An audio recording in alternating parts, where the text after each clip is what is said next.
we'll meet in De Ruyter and take the train from De Ruyter up to the Adirondacks. And they agreed to meet at the Tabor House in De Ruyter. It no longer exists, but this is the Tabor House. Grace left very early the morning of the 9th to meet him here. He actually came the night before and stayed overnight at the Tabor House. And this is where things start to really get goofy. This is where he starts with his aliases. He signs in under Charles George from New York. So the next morning, they meet. He kind of surprises her, and they sit there for a while and talk. And then it's time to get on the train. And there is a train station in De Ruyter. This was the train station here, the Delaware and Hudson Railroad Station. They didn't even go to the train station together. He did not want them to be seen together. So he has Grace take a stagecoach to the station while he walks. And he doesn't just walk to the station, he takes side streets. He's walking all over the place because he doesn't want anybody seeing them together.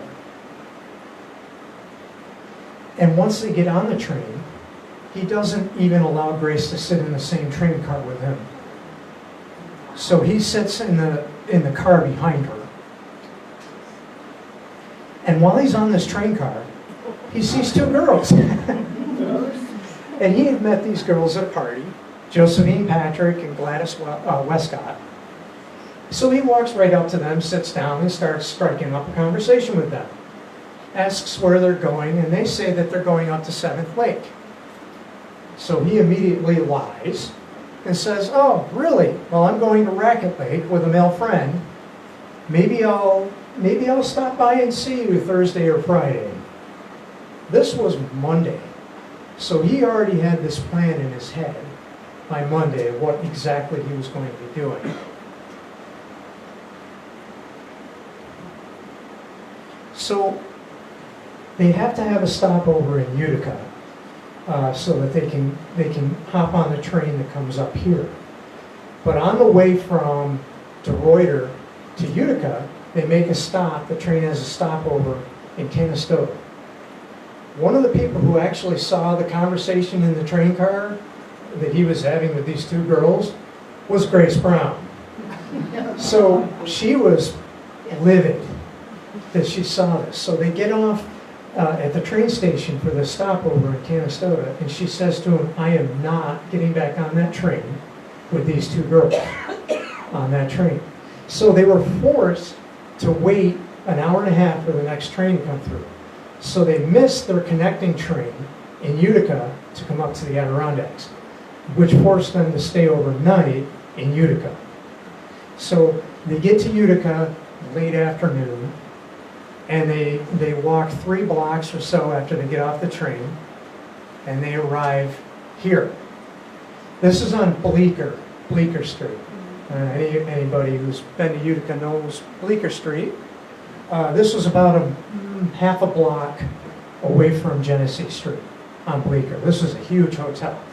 And this is where they checked in for the evening. Chester checks them in as Charles Gordon and wife from New York. So the names are changing. But his first name and his last name start with CG in his aliases because he has a monogrammed suitcase, CEG. So it had to match that. So, and when they're staying here overnight, this is the first time that they've actually slept overnight together in the same bed. And she's 4 months pregnant. So the next morning, and this is a photograph of Bleecker Street where the hotel used to be. Not a lot going on there now. But the next morning they get up, they order breakfast. They don't even eat it. They get up, they go out to Genesee Street, and they start taking a walk toward where the Stanley Theater is now. They walk past there. And I think that they lost track of time because all of a sudden they realized that they were probably going to be missing their train. They got on a trolley, and they took the trolley directly from wherever they were up there, right to the train station. And they never paid the bill at the Hotel Martin.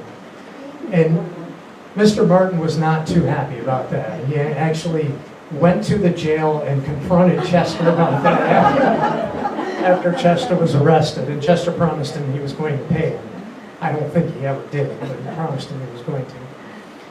But they get on the train, and now they're on their way up to the Adirondacks. And when they get up into the Adirondacks, they go through what is now the Fendera train station, and they go through Big Moose, and they keep going north, and they head up to Tupper Lake. And they get off the train station, the NYCRR depot in Tupper Lake. And Chester had a pamphlet in his suitcase, and he had read about one of these places in Tupper Lake called the Alta Cliff Hotel. So he wanted to go there. So he asked the stagecoach driver, "Can you take us to this hotel?" And he said, "Sure." This next photograph cracks me up every time I see it. This is the Alta Cliff Hotel. Look at all the garbage, the debris in the road. They come here. So this is the Alta Cliff Hotel on the left here. They come here, the owner of the Alta Cliff Hotel, his name was Meyer Newman, and he wasn't there when they showed up. So they climb the stairs and they go up on the veranda and they just kind of hang out there until he shows up. Now what I can say about this photograph is, if I said to my wife, "Hey, we're going to go on this trip, and we're going to go to this Airbnb, sight unseen," and if we showed up and it looked like that, she would take one look at me and go, "I am not staying here," and we'd be on our way. But Meyer Newman did show up, and he did not like that they were even there. He didn't treat them overly well. He wanted people of a certain social class to be there, people he knew. Yeah, and this is how the front of the place looked. But he did actually say, "Yep, you can stay here." Gave them dinner. That day was a real rainy, terrible day. But they did stay overnight. The next morning they woke up and the sun was shining, so the rain had left by the next morning. But they didn't stay in Tupper Lake. And no one is quite sure why they didn't stay in Tupper Lake. A lot of historians think that he wanted to commit the crime in Tupper Lake. But the rain, the bad weather prevented him from doing that, and probably the fact that the homeowner or the restaurant and hotel owner didn't want them staying there.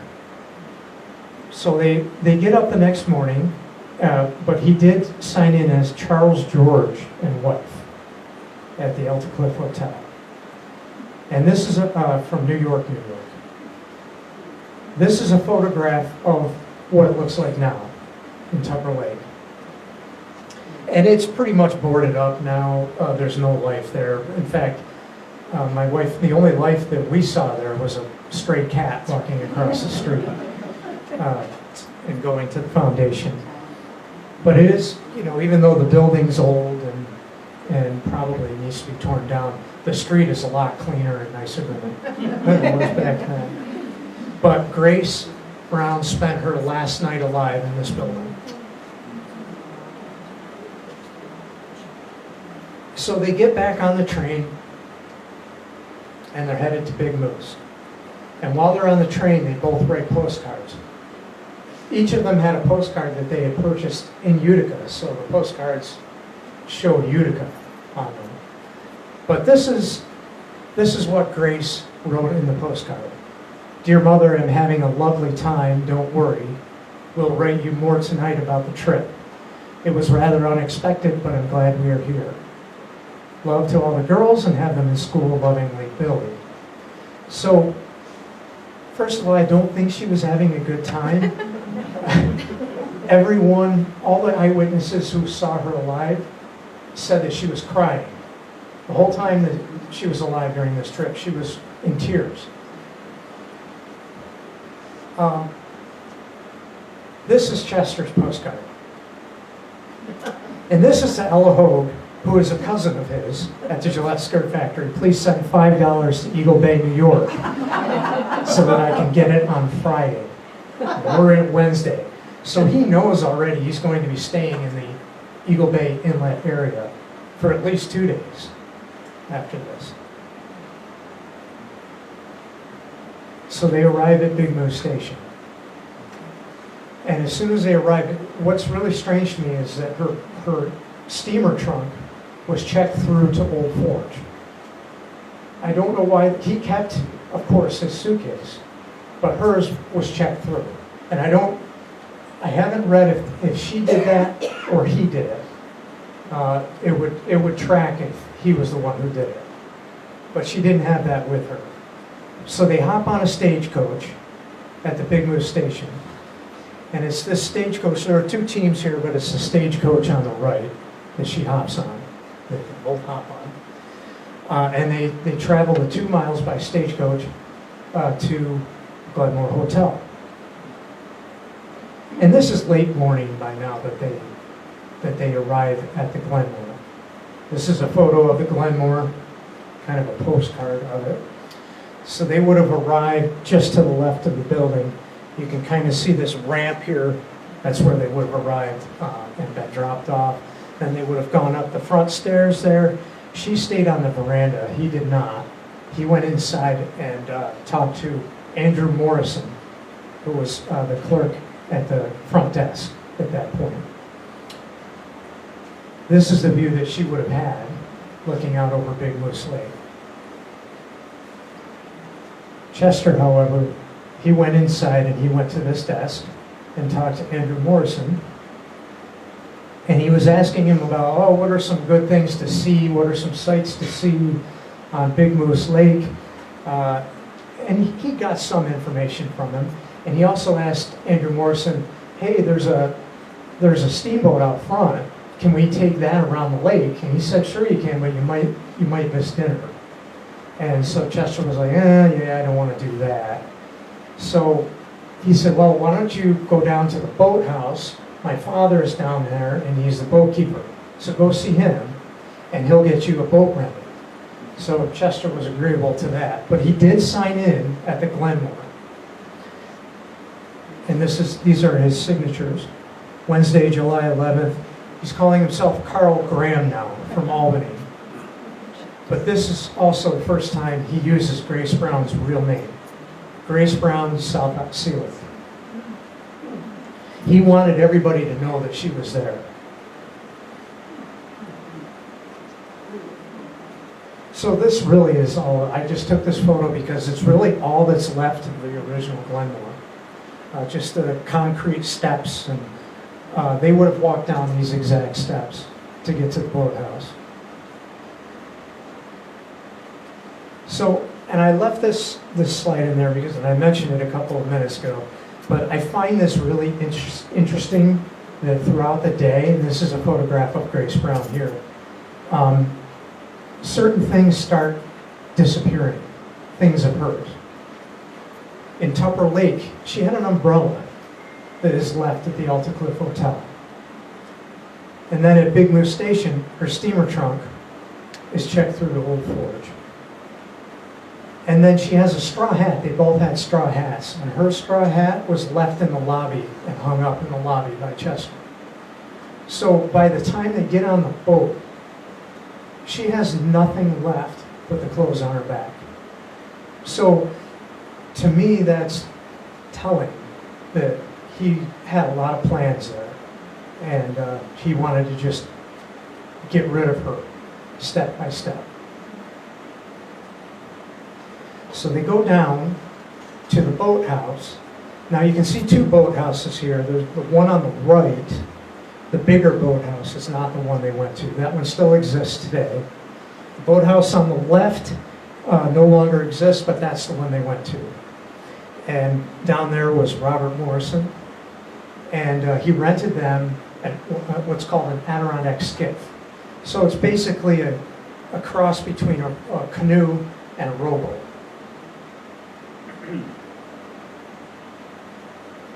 This is where they came down. The boathouse would have been just behind that wooden fence there. So they came right down here and rented the boat. Robert Morrison, here's a picture of him in front of the boathouse. He mentioned later in his testimony that Grace was standing in the background, not really saying anything, and she had tears in her eyes. And Chester was doing all the talking. And Robert Morrison also asked him, because he had never seen this before, he's like, would you like me to take your suitcase and put it back up in the Glenmore? And Chester's response was, no, I have a picnic lunch in the suitcase, which he did not. He had 3 tennis balls. He had his camera. He had 2 to 3 days worth of clothes in his suitcase, and that was about it. And he also had a detailed map of Big Moose Lake. So you can see these Adirondack skiffs down here. More misinformation. I have read that the skiff that's kind of right here on the bottom right was the one that they took. I cannot verify that.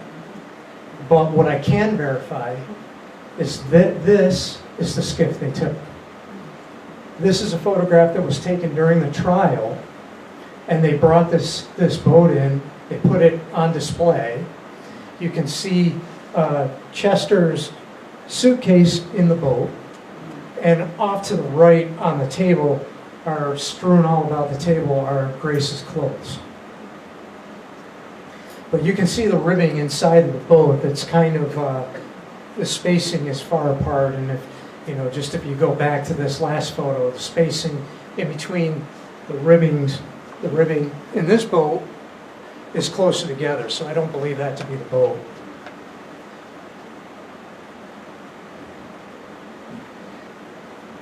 So this is a picture of Robert Morrison, the boatkeeper at the Glenmore, and he had a bigger role to play in this whole saga over the coming days.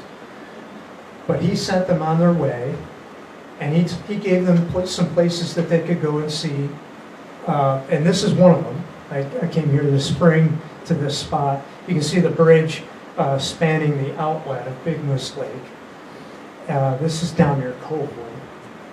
And they came down to about where I took this photo. There's a bridge that I was standing on. They took the photo, or they came down, and they got a drink from a spring. I guess they were both thirsty at that point. I would highly recommend that nobody does that, by the way. Don't get a drink from spring water unless you're okay with Giardia. But they got a drink here, and they went back up into the lake. They were seen meandering around in the lake for quite a while. They got out on the lake about noon, and they entered South Bay late afternoon.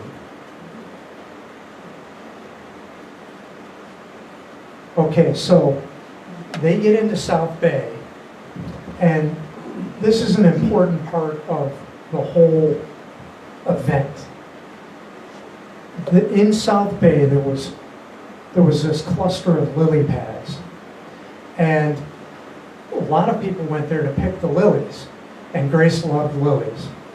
We know that she had picked lilies because the next morning, when they found all this debris in the lake, in the bay, her jacket, her black silk jacket that she had made with her teacher and best friend, Maud Kenyon, it was strewn across the keel. And inside the pockets were lilies, and there was also a lily that was pinned to her lapel. So I'm guessing, and the investigators got this information from Chester himself, so probably, because he told half-truths, my guess is they went back there for a third time. And I'll get more into that in a moment. But they definitely went to the lily pads.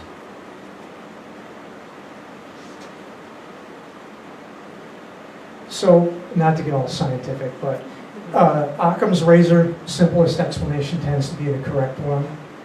And based on everything that I've researched and the evidence found at the scene, it suggests that this was a staged event by Chester. There was no accident like he claimed, and that Grace Brown did not throw herself from the boat when he told her that he was not going to marry her. All the evidence suggests otherwise. So her hair was found in 3 places in the boat, contrary to Chester's suicide testimony. So where her hair was found, she was sitting on a seat cushion, and on either side of the seat cushion there were brass screws. Her hair was tangled around both of these screws. Her hair was also tangled around one of the oarlocks. So, and I'm going to dive into this a little bit further. So she also had no defensive injuries in her autopsy report. So if she saw somebody like him coming at her with a weapon, most people would put their hands up to try and defend themselves. Nothing like that existed in her autopsy. And like I said, the water lilies were discovered in her coat. Chester's Kodak Brownie camera, it had been protected the whole time. He claimed that when she leapt out of the boat capsized, and they both went into the drink, including his suitcase. But his suitcase stayed dry. So, most likely, based on that evidence alone, the suitcase remained in the boat. And my guess is that when she was distracted picking lilies and probably leaning out of the boat, that's when he used the tennis racket and he buffaloed her. He cold-cocked her. Injuries do suggest that. She had a very severe injury about 3 inches above her right ear. That may have been, I can't verify it, but that may have been the first injury that she sustained.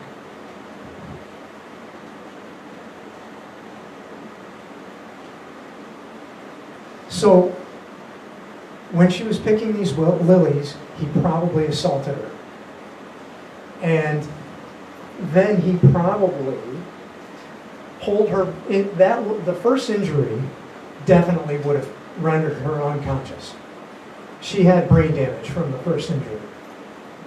So she would have been unconscious. He would have pulled her back into the boat, and he continued to assault her about the face when she was in the boat. And the reason why I say that is because, not only because of injuries to her face, but also the fact that the hair was found on both sides of the seat cushion that she had been sitting in. So she definitely was in a prone position inside the boat. It's guaranteed. Then he probably rowed ashore, changed. He did change. Then flipped the boat over, pushed it out, and then started throwing debris into the lake, like the oars. His straw hat was found in the lake. A magazine was found in the lake, and her seat cushion was also found just floating. And he just flees the scene at that point. So I know it's hard to see here, but that X, I believe, marks the spot based on what I've researched. That's South Bay there. And if you, let me try to extend this a little bit so I can walk over it.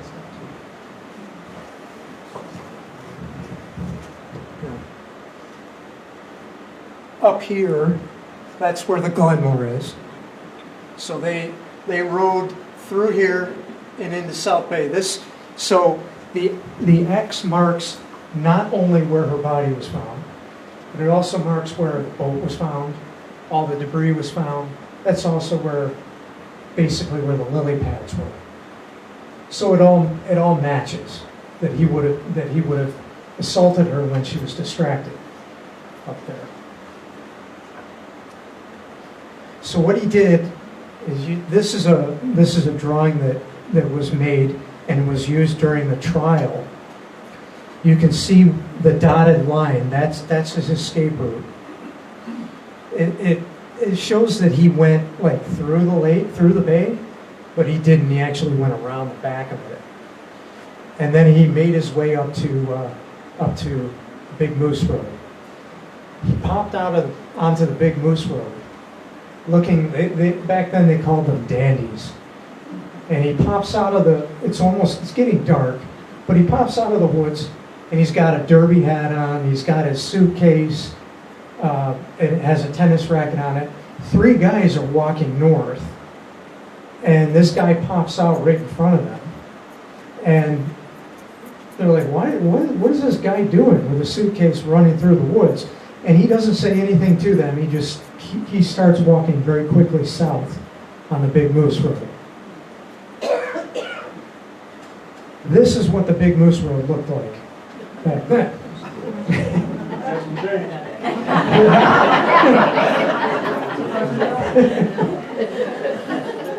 You could take a weapon of any sort and throw it in the woods and no one would ever find it.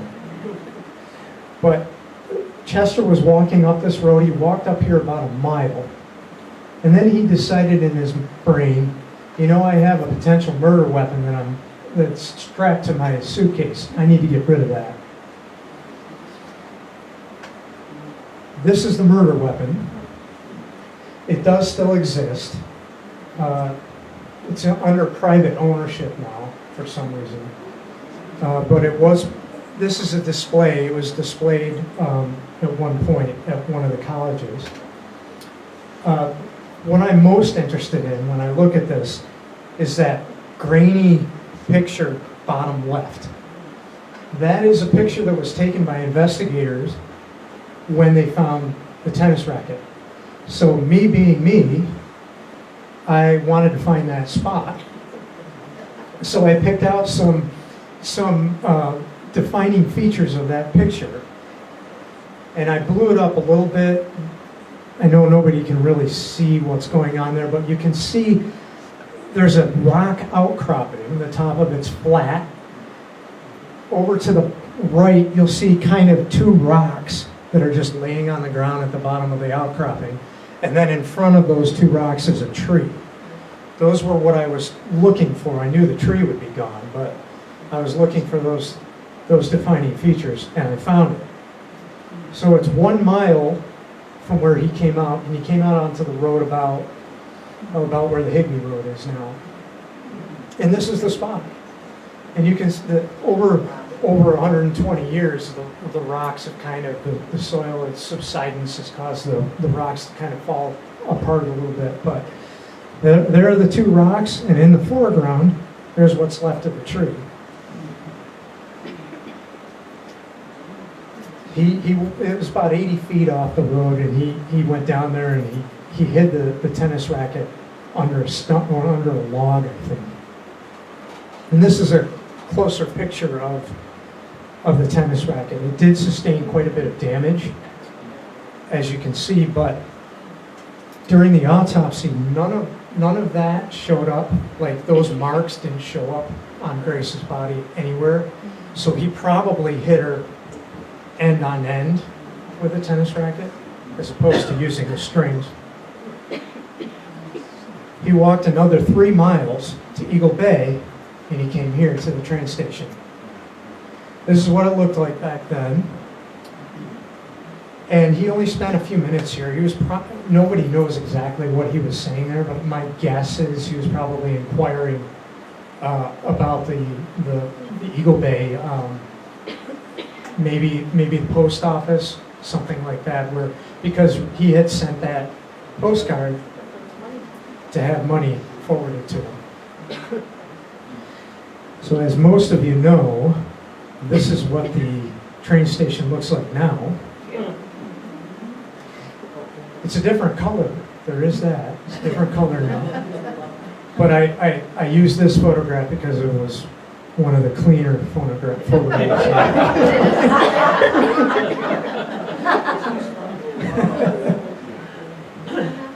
This is a photograph from behind the train station. And Chester left the train station and he walked down this road, which is now the Eagle Bay Village driveway. He walked past the Eagle Bay Hotel and he went down to the lakefront to hop on a boat, a steamboat, to come to Inlet. That steamboat was the Uncas. And he came across the lake and he came to this spot. This is the Arrowhead.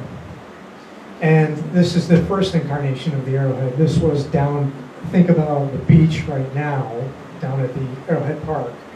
And this the footprint of this was basically where the largest cottage is that the town rents out. So right at the end of the beach there. And he came here and he signed in. And this is the first time he signed in with his real name, Chester Gillette, from Cortland.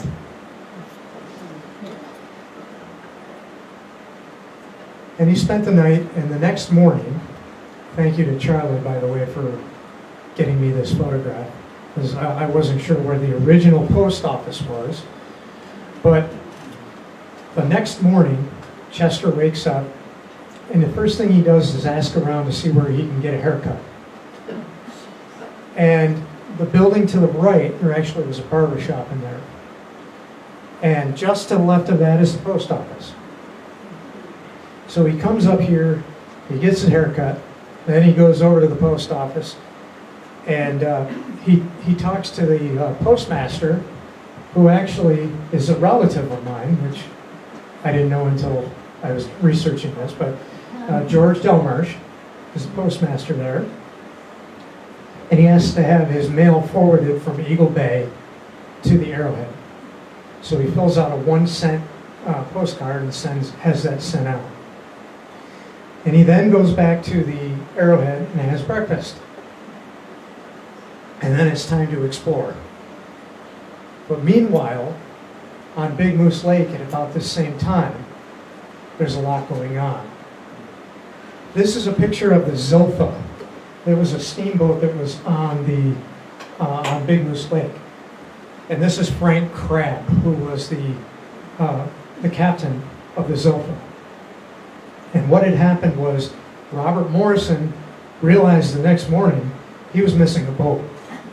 So he goes out into the lake and tries to find it. He has two of his family members with him, and they come around in the South Bay, and he sees it and all the debris. So he turns the boat upright, and he goes and finds Frank Crabb. And he has him come and he has him tow the boat back to the Glenmore.